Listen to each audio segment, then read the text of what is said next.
लाख टके का सवाल, क्या कांग्रेस पार्टी बीजेपी को टक्कर दे सकती है? क्या राहुल गांधी नरेंद्र मोदी को टक्कर दे सकते हैं? क्या वाकई इस भारत यात्रा का कुछ असर हो रहा है? इसको लेकर के एक सर्वे किया गया और उस सर्वे के नतीजे सामने आए हैं और वो नतीजे चौंकाने वाले हैं। बीजेपी बुरी तरह से पिछड़ रही है। कांग्रेस पार्टी 80% दिख रही है कि कांग्रेस पार्टी बीजेपी के मुकाबले वो मजबूत उस सर्वे में दिखाई दे रही है।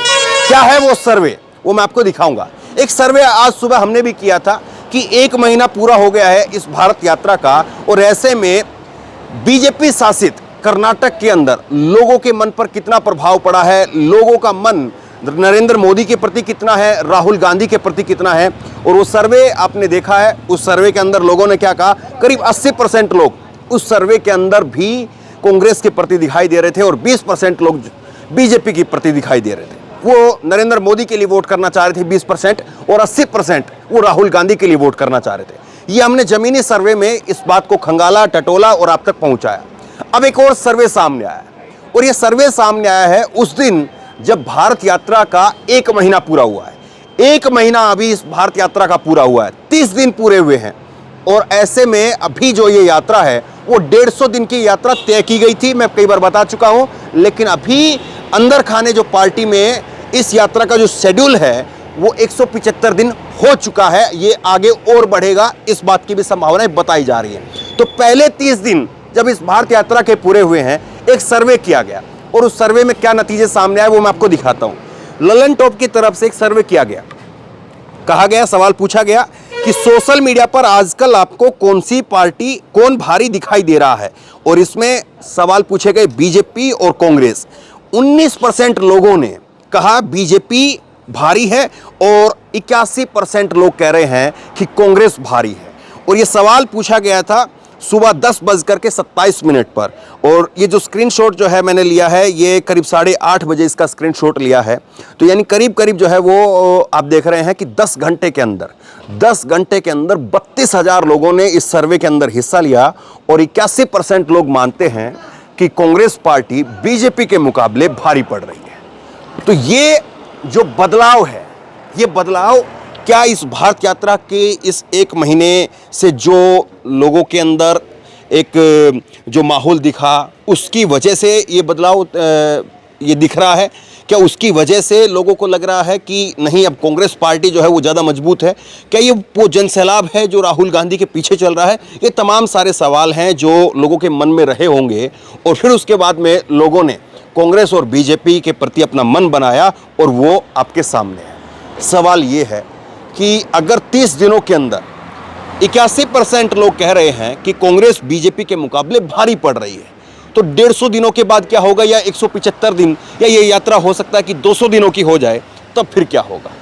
क्या वाकई राहुल गांधी उस स्थिति के अंदर पहुंच जाएंगे कि वो नरेंद्र मोदी को टक्कर दे पाएं?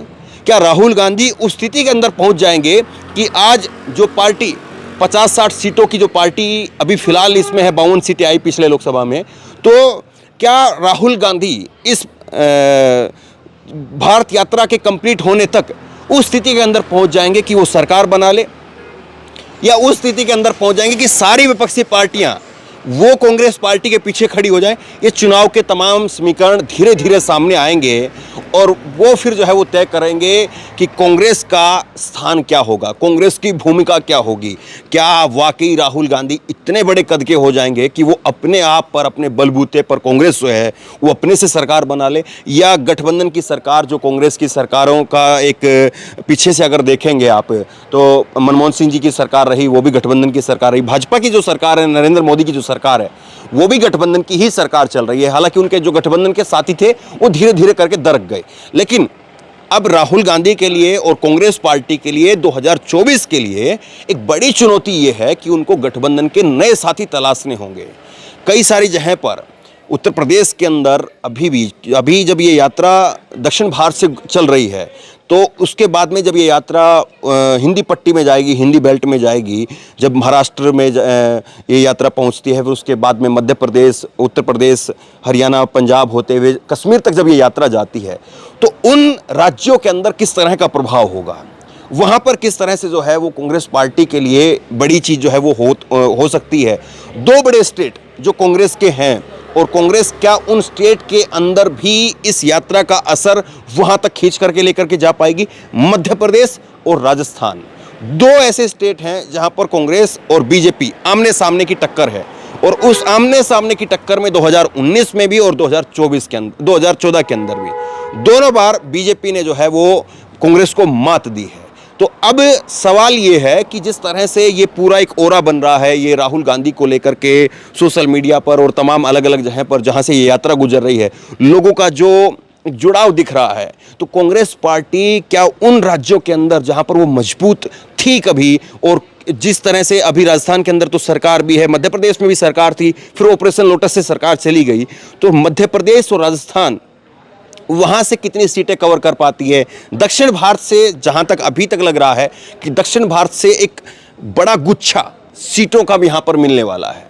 आप तमिलनाडु की बात करिए, आप केरल की बात करिए, आप कर्नाटक के अंदर भी राहुल गांधी ने और कांग्रेस पार्टी ने जो 40% कमीशन का जो सीएम के ऊपर जो एक लेबल लगाया है, वो लेबल लोगों के अंदर भी दिखता है, वो लेवल लोकल स्तर पर भी दिखता है कि 40% कमीशन जो है वो मुख्यमंत्री के पास में जाता है।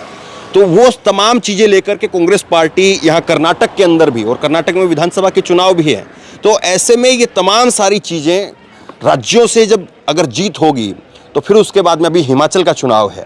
अगर हिमाचल से एक अच्छा जो है वो कांग्रेस के लिए नतीजे आते हैं, वहाँ पर सरकार अगर बनाने में कामयाब हो पाती है, तो निश्चित तौर पर फिर उसका गुजरात में फ़र्क पड़ेगा, और गुजरात में क्या स्थिति रहेगी वो भी इस भारत यात्रा पर भी असर डालेगी। तो तमाम सारी चीज़ें हैं, अभी जो चीज़ें दिख रही हैं या जो चीज़ें बनती हुई दिखाई पड़ रही हैं, उन चीज़ों को अंतिम रूप देना वो एक अपने आप में बहुत बड़ी चुनौती है, और उस चुनौती से कांग्रेस पार्टी कैसे अपने आप को जो है वो ऊपर करके निकालेगी, ये बड़ा सवाल है। क्योंकि शुरुआत में जो चीज़ दिखती है उस चीज़ को आखिरी तक कंटिन्यू करके लेकर के जाना और उस चीज़ को बरकरार रखना और उसमें बढ़ोतरी करना, यही सबसे बड़ी जो है वो मुश्किल होती है। क्योंकि बीजेपी के पास में हमने देखा था कि 2019 का जो चुनाव था, तो 2019 के चुनाव में यही हुआ था कि जो मोमेंटम बनता हुआ दिखाई दे रहा था, लेकिन एक घटना होती है और उसके बाद में पूरा चुनाव जो है वो ढुलमुल हो जाता है।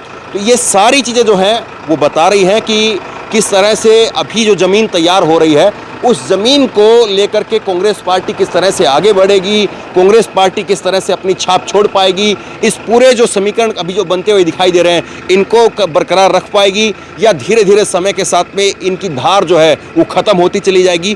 बीजेपी किस तरह से इसका काउंटर लेकर के आती है। हालांकि अभी छुटपुट जो कोशिशें बीजेपी के नेताओं की तरफ से की गई भारत यात्रा पर और राहुल गांधी पर जो कई सारे आरोप लगा करके, वो धारदार साबित नहीं हो रहे हैं, वो कारगर साबित नहीं हो रहे हैं। तो सवाल कई सारे हैं, अभी जो चीज़ें दिख रही हैं वो आगे कैसे बढ़ती हैं, यही बड़ा सवाल है। तो बहरहाल जो सवाल हम लगातार ग्राउंड पर पूछ रहे थे और जो यहाँ पर इस सर्वे में पूछा गया, बीजेपी और कांग्रेस कौन आज के समय में, आज की तारीख में किस पर भारी पड़ता हुआ दिखाई दे रहा है, सवाल ये है। आपकी राय क्या है नीचे कमेंट बॉक्स में अपनी राय जरूर दें, इस वीडियो को खूब शेयर करें और इसी तरह की तमाम खबरों के लिए ऑनलाइन न्यूज इंडिया को सब्सक्राइब करें। धन्यवाद। खबर को अभी लाइक करें, शेयर करें, अभी चैनल को सब्सक्राइब करें और घंटी जरूर